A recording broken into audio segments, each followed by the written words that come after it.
This is Talk Business and Politics with Roby Brock. Joining me now is John Brummett of the Arkansas Democrat-Gazette. Hope you had a pleasant weekend. I did, and yeah. you? Yeah, pleasant enough. Good. So the weather was nice. Very nice. That's what you got to live for in August in Arkansas, right? It's like living in a place with a good climate. Yeah. August in Arkansas was not supposed to be like the last few days. It was great. We have drifted into the start of the school year now. This has been the much anticipated, months in the making start to public schools. I think some private schools went back a little bit earlier last week. We're off to a little bit of a rocky start just from what I can pick up on social media. We've already got some schools with problems. Was this predictable? Yes, yes. The governor famously said he's not going to, quote, get bent out of shape about an occasional virus, positive test affecting a public school. But it turns out that there's an exponential power of 18 to 20 or more often if a school official tests positive. We had a basketball coach in the Little Rock district, an assistant basketball coach test positive Saturday, so 18 kids are quarantined and can't be on premise at school. A small school district in Cleveland County, Woodlawn, had some sort of breakout over the weekend and sent a Facebook message late Sunday night, don't come tomorrow. The KIPP school, a charter school, and there's some question about whether the rules apply to them, which is its own controversy, and Helena having some issues. And then last night I was monitoring and had somebody else feeding me monitoring about in social media Little Rock public schools, and there was just madness. There were teachers, school officials, parents. The Chromebooks wouldn't work, the iPads wouldn't work, the login data didn't work. They didn't know whether they were supposed to go to school on Wednesday or not. It wasn't clear because they had switched to everything the last week to say at least for the first week there will be days when you have virtual and some days. And the parents were saying, how does that help me? I still got to find some way to have my child sat for on the days when they're not there, and I've still got to go to work, and he's still going to be exposed, the two worries ahead, and he's still going to be exposed to greater virus risk on the days that he goes. How is that helping me? It was helping in terms of getting the teachers amenable to smaller classes and less threat to them, but then it had this ancillary or competing effect or complicating effect or other consequence. All of that's happening, and we're trying to have school, and it's the multiplier. It's if you have a case, it affects in a crowded environment more than the case. You don't have to get all bent out of shape about one case. You probably need to get a little bit disfigured about the exponential effect of what it can mean. So, good luck to us. I hope all of this consternation is proved incorrect, and all the social distancing and the sanitizing and the UV lighting and the air purifiers and all of that works, and we have a great school year. But hoping has not been a good approach to the coronavirus yet. Just assuming that things are going to get better, and surely they will, that hasn't been effective as yet. Let me ask you this in a gambling man's perspective here. If you Which I'm not. Well, I'm just going to say, I think Okay. you're a Averse. good enough writer and, Well, thanks for that. got a great imagination there that you can put yourself in Right. this setting. The odds? What would you bet your next mortgage on when we get to some sort of crisis level with the public schools? All right. I'd have to have, if we're going to put my mortgage on it, I'll need a little more definition, like what is a tipping point? At what point do we say, we just got to close up again across the board? You know, that's one thing. At what point do I think some schools are going to say, we're done, we're going to try to do virtual as best we can? We've already got that happening in 2 or 3, so that's already happened. I think we have widespread complications, widespread closings, widespread retreats. 3 weeks. 3 weeks would be sort of a safe. I think it might be sooner. I don't think it'd be a lot later. But I'm going to, I might put one mortgage payment on 3 weeks. One. Is your house paid for? Yeah. Okay. But one of your old mortgage payments. Actually, We'll no. put It's that. very close to being Okay. paid for, but it's close enough that I could afford one mortgage. I got you. Yeah. All right, let's shift our gears. The Democrats had their virtual national convention last week. I guess I'll ask you to give it a grade. I mean, over the span of the week and then in the totality of the convention itself, was it successful for delivering their message? Was it successful for Joe Biden? Yes, I sat here last week and was critical and spent the week being hammered for being critical by Democrats, being hammered by Democrats because I was being critical of this wonderful performance. What I was critical of is just the fact that we've gone to total mini-series.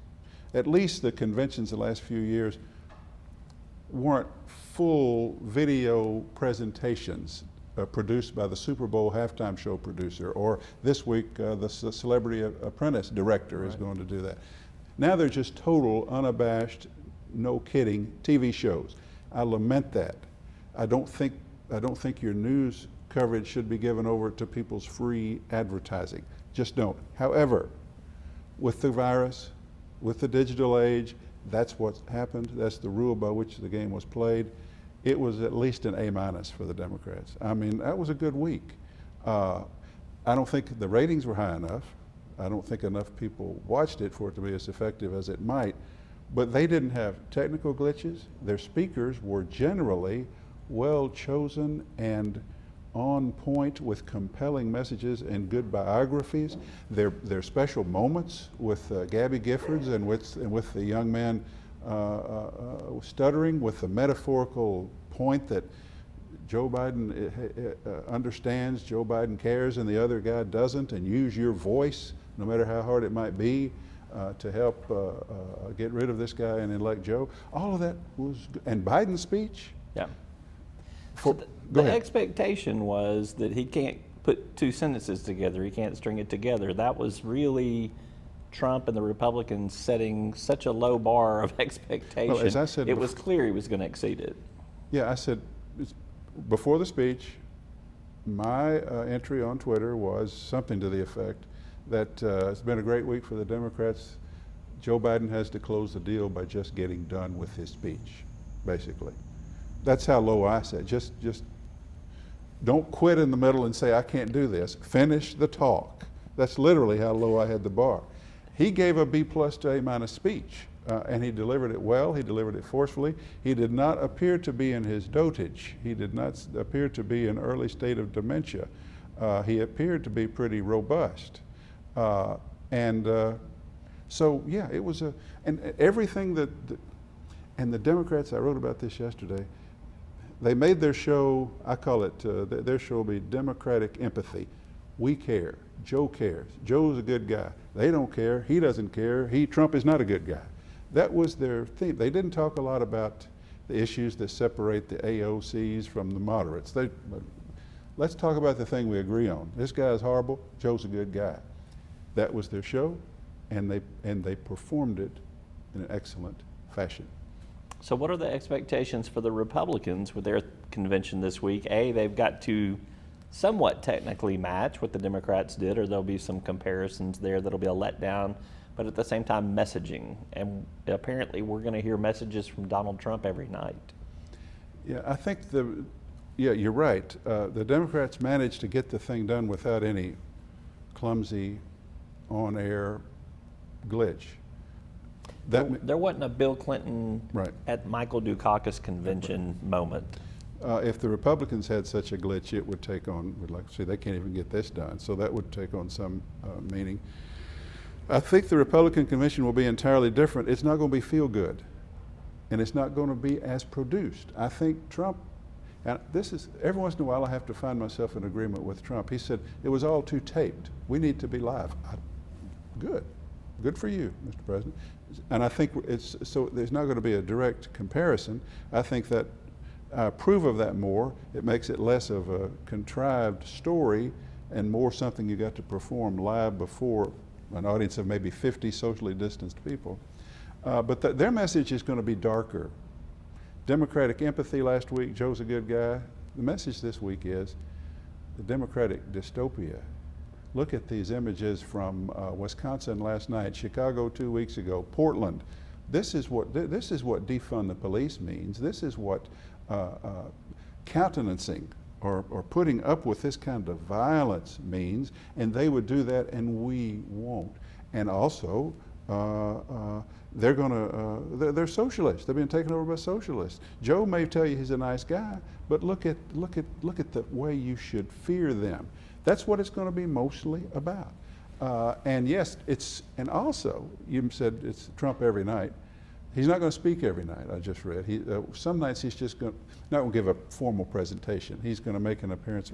For that matter, Joe Biden made an appearance every night. There's no George W. Bush speaking. There's no Mitt Romney.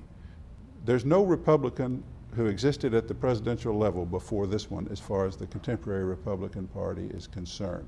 This thing is not at all about a Republican Party that we've known.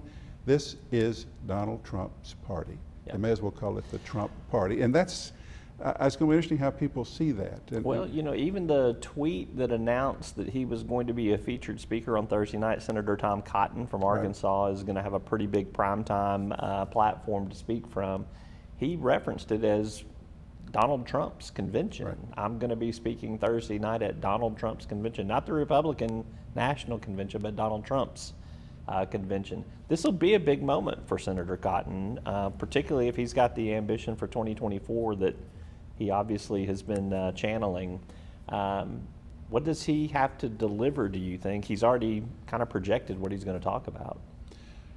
He is in the lineup of speakers on the last night of the convention leading to Trump's main acceptance or coronation speech. He's right next to Ivanka and right next to Rudy Giuliani and Franklin Graham. He's even, and the other speaker, only other politicians that night are the Speaker of the House and the Majority Leader. Tom Cotton has been put there. I got a little heads up from a friend of the senator saying, look at this speaking lineup Thursday night. Couldn't be better. And said he's the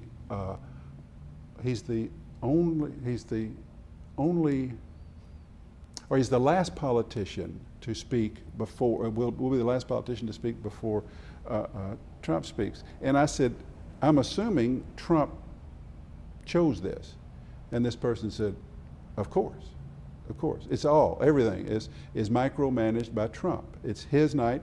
He loves Tom Cotton, and he loves the message Tom Cotton's going to give, which is even Robert Gates, who doesn't agree with us on a lot of things, former defense secretary, wrote in his book that Joe Biden has been wrong on every foreign policy issue of his time. Robert Gates, who said, it's impossible not to like Joe Biden, however, and Cotton's going to speak on that. And I don't think foreign policy will be a big part of what's happening before or otherwise. I think it's going to be about Trump's magnificence and how horrible the Democrats are. I think they're putting in our young Tom Cotton's hands, okay, go out there and destroy him a few minutes before Trump speaks on the issue of foreign policy. And I think Tom Cotton jumped at the opportunity to do that. It's choice. It's a choice moment for him, a choice slot in the convention. I don't think he's a great speaker. He may come off as too mean and hateful, but we'll see.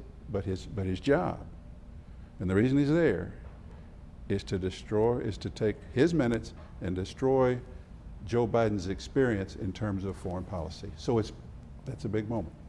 The next time you and I sit down, we'll probably be grading that performance. Right. So we'll take good notes. Okay. All right. He's John Brummett with the Arkansas Democrat-Gazette. Always good to get your opinions. All right, man. Take care. That's all for today's program. Thanks for tuning in. We'll see you next time.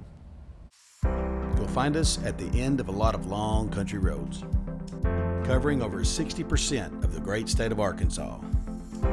Our 17 electric distribution cooperatives are working day and night to provide reliable, affordable power to over 500,000 homes, farms, and businesses, just like yours. The Electric Cooperatives of Arkansas, your local energy partners.